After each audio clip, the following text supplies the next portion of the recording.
Let us start with the next question.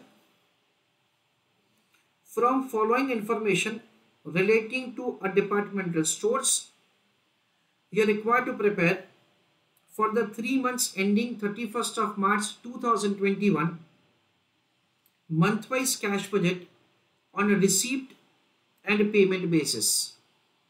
So हमको यहाँ पे month-wise cash budget बनाना है on the basis of the receipt and the payment. It is anticipated that working capital as at 1st of January 2021 will be as follows. तो working capital दे रखा है as on date का. Cash balance है 5,45,000. Short term investment है 3 लाख रुपए because the figures are in 1000 term. Debtors है 25,70,000. Stock है 13 lakhs. Trade creditors 21,10,000. Other creditors 2 lakhs. Dividend payable 4,85,000. Income tax due 3,20,000. Plant and machinery है 8 lakh. Budgeted profit statement is provided to us. Again ये जो figures है वो 1000 term में है. जनवरी, फरवरी, मार्च का हमको सेल्स दे रखा है, कॉस्ट ऑफ सेल्स दे रखा है, ग्रॉस प्रॉफिट दे रखा है, administrative, selling and distribution expenses दे रखा है. Profit before taxes is given to us. Budgeted balances at the end of the each month is given. 31st of January का दे रखा है, 28th ऑफ फरवरी का दे रखा है और 31st ऑफ मार्च का दे रखा है. It is provided in respect of all of them. Depreciation amounted to rupees 60,000 is included in budgeted expenditure for each month. तुमको ऐसा दे रखा है that budgeted expenditure, the expense of depreciation of 60,000 is included in the expenses. I request all of you to go through the question और मुझे आप लोग chat box में इतना लिख के बताइए, एकदम शांति से गो थ्रू कीजिए and tell me in the chat box कि शॉर्ट टर्म इन्वेस्टमेंट में हमारा क्या ट्रांजैक्शन हुआ होगा in the month of January, in the month of February and in the month of March. ये 3 महीने में शॉर्ट टर्म इन्वेस्टमेंट में क्या ट्रांजैक्शन हुआ होगा वो मुझे चैट बॉक्स में लिख के बताइए. आपको फ्रेंड्स अभी कुछ लिखना नहीं है, आपको अभी सिर्फ और सिर्फ समझने का है. So do not write anything. Let me just explain to you. देखो 1st of January को हमको ऐसा दे रखा है कि शॉर्ट टर्म इन्वेस्टमेंट है 3 लाख का. फिर हमको ऐसा दे रखा है कि 31st of January को शॉर्ट टर्म इन्वेस्टमेंट है 7 lakhs का. इट मीन्स दैट से जनवरी मंथ में हमने 4 लाख रुपए का शॉर्ट टर्म इन्वेस्टमेंट बाय किया होगा. हमारा 28th ऑफ फरवरी को बैलेंस 0 हो जाता है. इट मीन्स दैट से जो भी इन्वेस्टमेंट है वो सारा का सारा इन्वेस्टमेंट हमने बेच दिया. फिर वापस ये बैलेंस 200 हो जाता है, यानी क्या किया हमने 200 का परचेस किया. यानी इन शॉर्ट हम लोग ऐसा समझ सकते हैं, आपको कुछ लिखना नहीं है, जनवरी, फरवरी एंड मार्च हम लोग ऐसा लिखेंगे that say there is purchase of investment. जनवरी मंथ में हम लोग लिखेंगे so there is a purchase of investment of 400. कैसे 700 minus 300. उसके बाद हम लोग लिखेंगे सेल ऑफ इन्वेस्टमेंट कितने का 700. उसके बाद हम लोग वापस परचेस लिखेंगे 200 का. That is the way we are required to understand कि हमको ट्रांजैक्शन दे रखा है. बिफोर वी राइट आंसर, मेरा दूसरा क्वेश्चन सब स्टूडेंट से ये है कि हमें जो डेटस का इंफॉर्मेशन दे रखा है, तो डेटस का एडजस्टमेंट जनवरी मंथ में क्या होगा, सिर्फ जनवरी मंथ में. Right answer in the chat box. तो समझते हैं कि डेटस का एडजस्टमेंट कैसे होगा. फ्रेंड्स हमको क्वेश्चन में ऐसा दे रखा है कि ओपनिंग डेटस है 2570. फिर क्वेश्चन में हमको सेल्स का इंफॉर्मेशन दे रखा है 2100 और क्लोजिंग डेटस दे रखा है 2600. इंपॉर्टेंटली यहां पे ऐसा अज्यूम किया जाएगा कि जो भी डेटर्स का इंफॉर्मेशन हमको क्वेश्चन में दे रखा है वो सॉरी जो भी सेल्स का इंफॉर्मेशन क्वेश्चन में दे रखा है वो सारा का सारा क्रेडिट सेल्स है। इसलिए क्या करेंगे फ्रेंड्स, ओपनिंग बैलेंस लिखेंगे सबसे पहले, इट इज 2570। उसके बाद हम लोग लिखेंगे sales, that is 2100।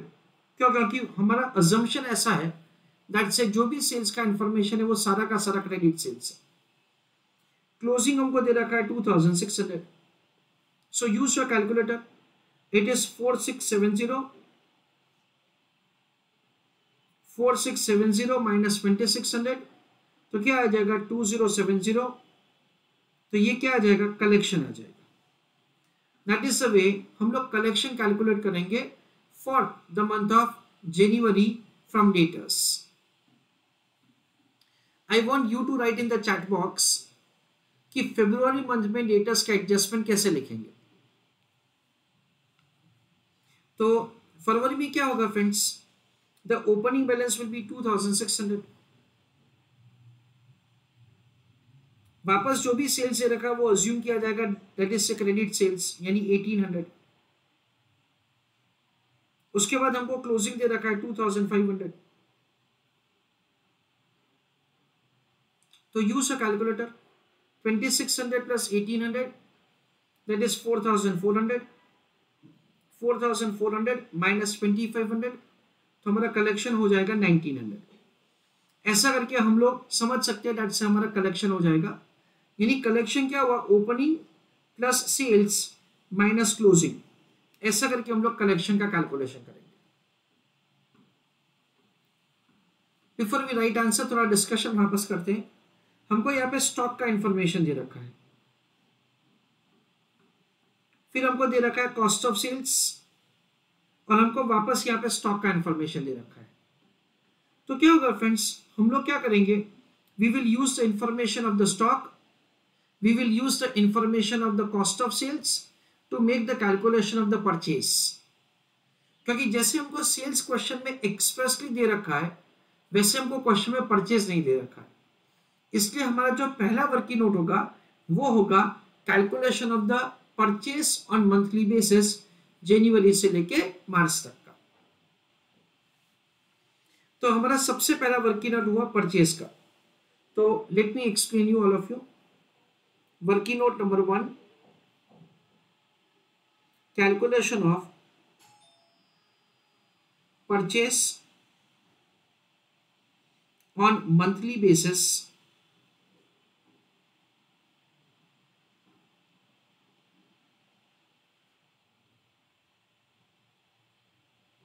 by preparing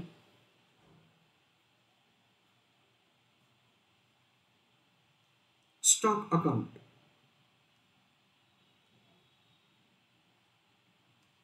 हम लोग स्टॉक अकाउंट प्रिपेयर करेंगे फॉर जनवरी फरवरी मार्च।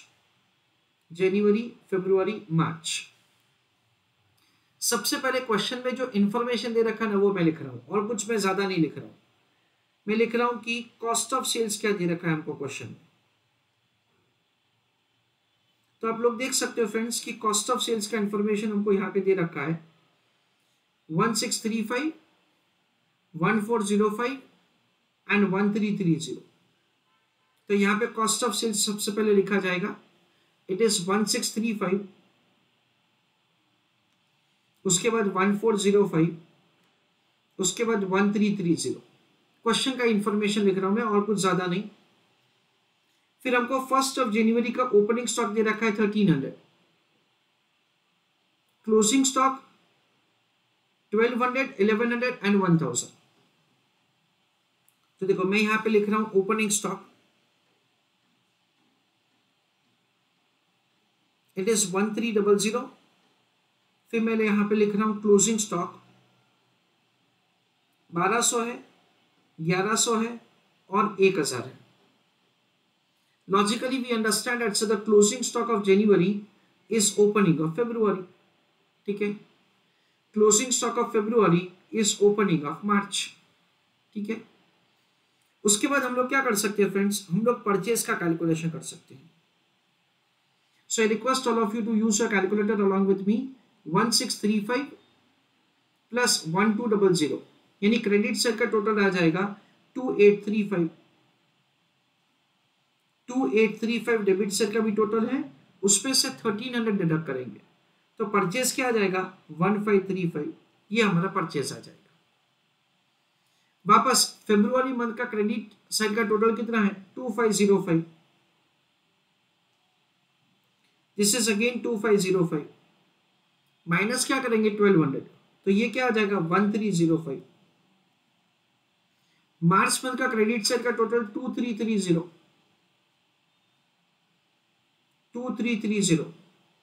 तो परचेस क्या आएगा 1230। ऐसा करके हम लोग परचेस का कैलकुलेशन करेंगे फॉर जनवरी, फरवरी एंड मार्च। इसको बैलेंसिंग फिगर कैलकुलेट किया तो यहाँ पे हम लोग छोटा सा ऐसा बॉक्स या सर्कल जैसा करेंगे तो हमको रिवीजन में पता चलेगा that's this was calculated as balancing figure. ये हमारा सबसे पहला वर्किंग नोट होगा। और अगेन जैसे हमने सेल्स के लिए अज्यूम किया वैसे ही हम लोग यहाँ पे अज्यूम करेंगे कि पूरा का पूरा हमारा परचेस क्रेडिट के ऊपर है। Please write down this answer. Now उसके बाद हम लोग बनाएंगे cash budget. So write down answer further. Preparation of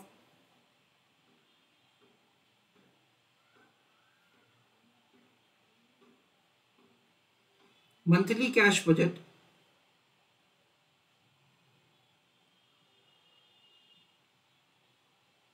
from January to March।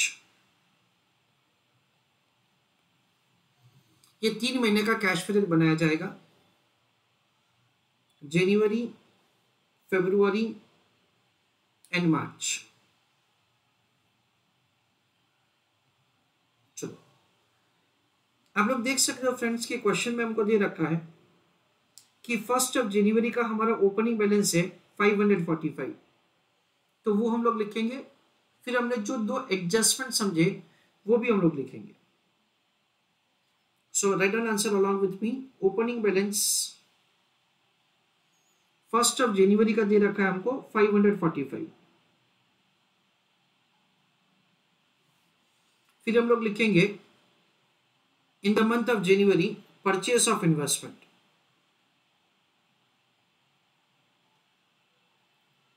it is 700 minus 300 that comes to 400। फिर फरवरी में हम लोग लिखेंगे सेल ऑफ इन्वेस्टमेंट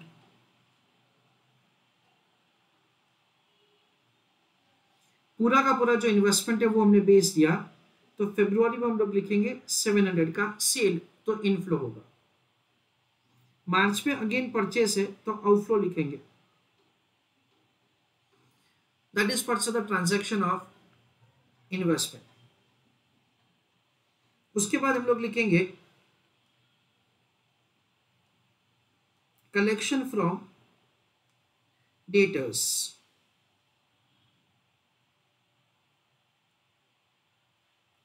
उसके लिए जैसे हमने फॉर्मूला समझा है फ्रेंड्स वो लिखेंगे यहाँ पे it is opening balance plus sales यानी डेबिट साइड का टोटल हो गया माइनस क्लोजिंग यानी क्रेडिट साइड का जो भी है वैल्यू वो हमने डिडक्ट किया तो बैलेंसिंग फिगर हमारा कलेक्शन आ जाएगा। ना आप लोग देख सकते हो डेट से जनवरी मंथ का ओपनिंग डेटा से 2570, जनवरी मंथ का सेल्स है 2100 और जनवरी मंथ का क्लोजिंग है 2600। सो कलेक्शन हमारा आता है 2070। इन द मंथ ऑफ फरवरी वैसा ही कैलकुलेशन किया जाएगा। ओपनिंग है 2600 प्लस सेल्स से 1800 और हमारा कलेक्शन दैट इज क्लोजिंग है 2500 तो कलेक्शन हुआ 1900। मार्च मंथ में ओपनिंग है 2500 प्लस सेल्स है 1700। Closing of February is opening of March that is 2500। हमारा सेल्स है 1700 और क्लोजिंग है that is 2350. So 2500 plus 1700 minus 2350. So हमारा कलेक्शन होगा 1850. I request all of you that से इतना आंसर आप लोग लिखिए और आगे का आंसर आप लोग अपने आप कैलकुलेट कीजिए, फिर मैं करके देता हूं.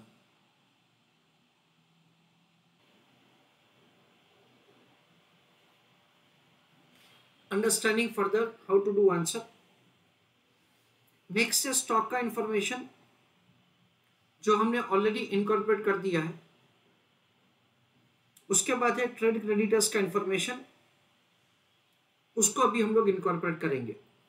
यानी स्टॉक का जो इंफॉर्मेशन था that was helpful to make the calculation of the credit purchases, जो हमने ऑलरेडी कर दिया है ना. ट्रेड क्रेडिटर्स में क्या होगा वो अभी हम लोग समझते हैं.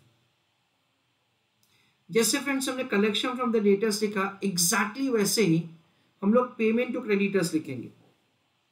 सो द नेक्स्ट इंफॉर्मेशन जो हम लोग इनकॉर्पोरेट करेंगे that is payment to creditors. उसमें भी आपको एग्जैक्टली सेम ही विजुअलाइज करना है. क्रेडिट बैलेंस है that is opening balance plus purchase, तो ये क्रेडिट साइड का टोटल हो गया, माइनस क्लोजिंग, तो ये डेबिट साइड पे बैलेंसिंग फिगर आ जाएगा. ऐसा हमको कैलकुलेशन करना है. तो 1 जनवरी को ओपनिंग बैलेंस है 2110. फिर देखो हमने यहां पे परचेस कैलकुलेट किया है 1535. तो देखो कैसे समझने का, ओपनिंग बैलेंस है 2110, परचेस है 1535 और उसके बाद क्लोजिंग है एन अमाउंट ऑफ 2000.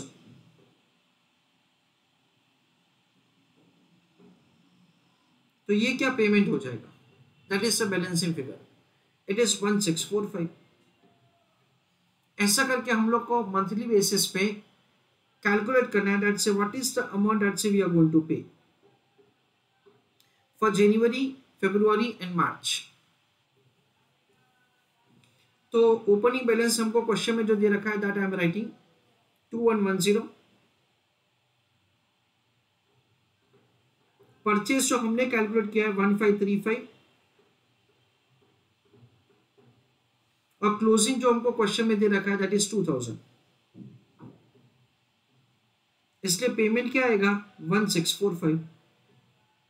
ये कौन से महीने का, for the month of January.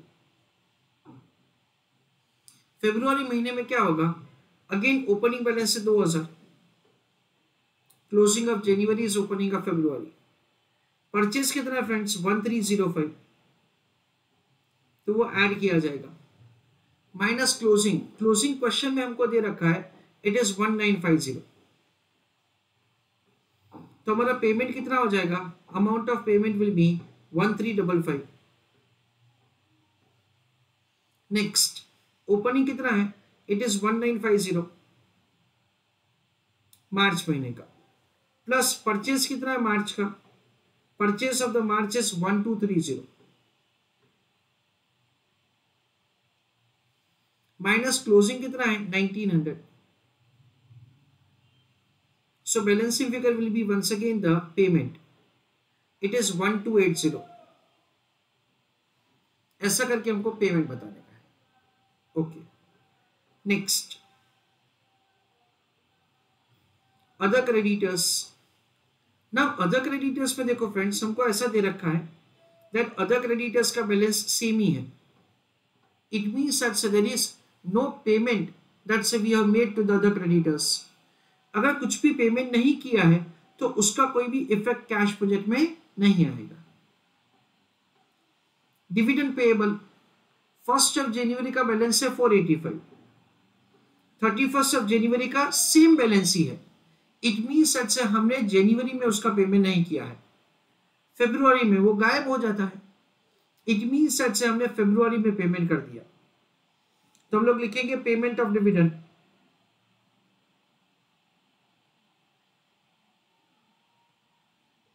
It is 485। अच्छा, उसके बाद हमको दे रखा है इनकम टैक्स। इनकम टैक्स कितना है 320। वापस इनकम टैक्स कितना है 320। वापस कितना है अगेन 320। वापस कितना है 320। इट मीन्स दैट से हमने टैक्स का पेमेंट किया ही नहीं है। नहीं किया तो उसको जाने दो, उसको हम लोग क्या करेंगे, इग्नोर करेंगे। प्लांट 800, प्लांट 800 यानी कुछ भी, दैट इज से एंट्री यानी कि ट्रांजैक्शन नहीं हुआ है जनवरी में। फिर 800 से 1600 यानी क्या हुआ, 800 का परचेज हुआ। सो हम लोग यहां पे लिखेंगे परचेज ऑफ प्लांट।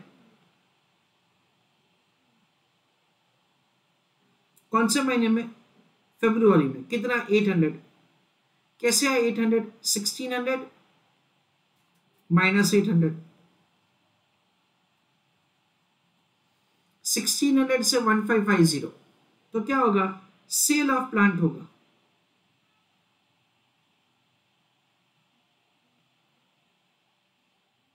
$5050 कौन से महीने में, मार्च मंथ में। कैसे आया 1600 माइनस 1550 ऐसा करके। नेक्स्ट, यानी पूरा का पूरा जो वर्किंग कैपिटल का इंफॉर्मेशन था उसका तो एडजस्टमेंट हमने देख लिया। अभी हम लोग बजटेड प्रॉफिट स्टेटमेंट का एडजस्टमेंट समझेंगे। नेक्स्ट, सेल्स, उसका इंफॉर्मेशन कंसीडर कर लिया in calculation of the collection from debtors. Cost of sales उसको भी कंसीडर कर दिया in calculation of the purchase. Gross profit तो सिर्फ इंटरनल टोटलिंग है, इसको इग्नोर करेंगे। Administrative, selling and distribution expenses हर महीने का हमको दे रखा है। ऑफ कोर्स उसको पेमेंट बताएंगे, पर फ्रेंड्स यहाँ पे इंपॉर्टेंटली हमको ऐसा दे रखा है, depreciation amounting to rupees 60,000 is included in the budgeted expenditure of each month, and we know that the depreciation is a non-cash item। इसलिए क्या करेंगे फ्रेंड्स, 315 minus 60, 270 minus 60, 255 minus 60 ऐसा करके हम लोग क्या करेंगे, 60,000 रुपीज का डिप्रीशिएशन हर एक में से डिडक्ट करेंगे। तो पेमेंट कितना बताएंगे 255, पेमेंट कितना बताएंगे 210, पेमेंट कितना बताएंगे 195। ऐसा करके हमको पेमेंट बताना है। That is the way we are required to show the payment for expenses, और उसके बाद we just have to do totalling. So write down answer along with me. Payment of expenses, it is 315 minus 60,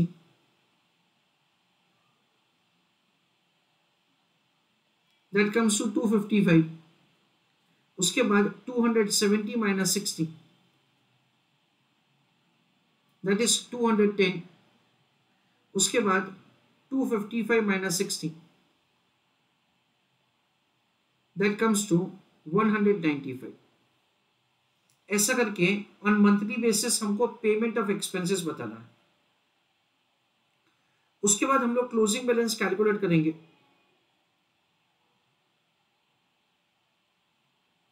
on monthly basis जो भी जनवरी का closing है वो फरवरी का opening हो जाएगा, जो भी फरवरी का क्लोजिंग है वो मार्च का ओपनिंग हो जाएगा, and closing of the March will be the final answer. ऐसा हम लोग करेंगे। So let us make the final balances calculation. 545 minus 400 plus 2070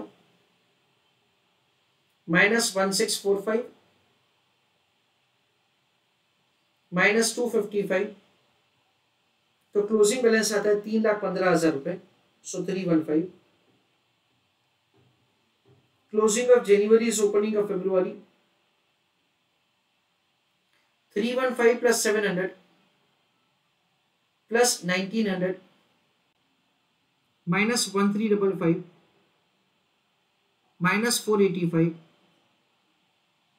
minus 800 minus 210। So closing आएगा 65,000. Closing of February is opening of March. 65 minus 200 plus 1850 minus 1280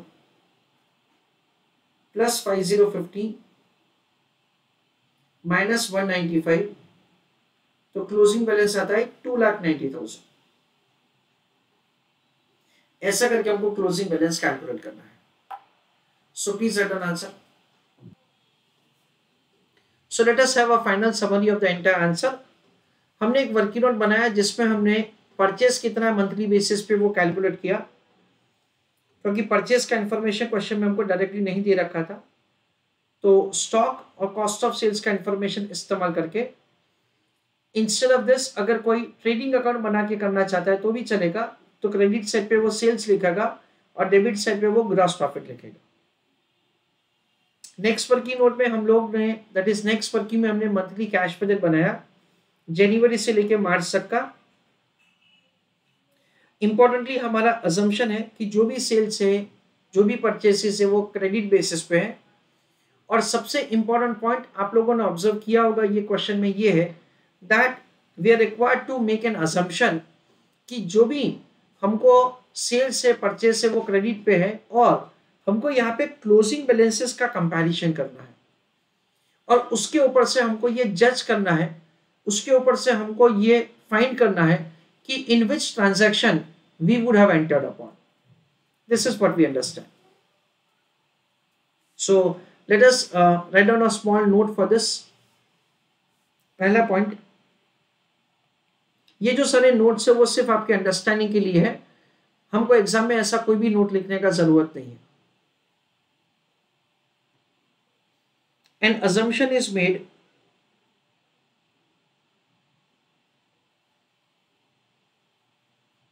that entire sales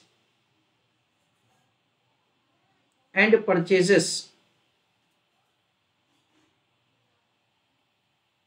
are on credit basis.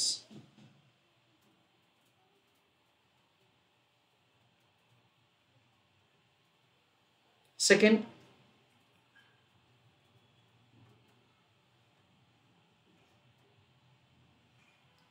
in this question,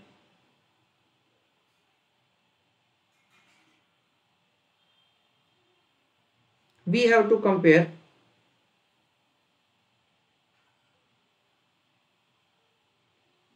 closing balances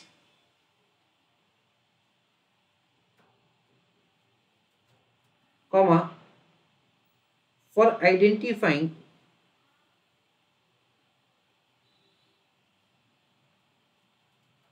that in which transaction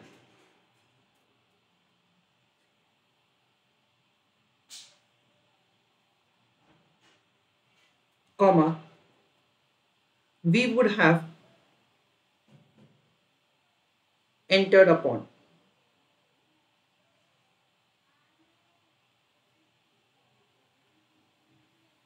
Full stop.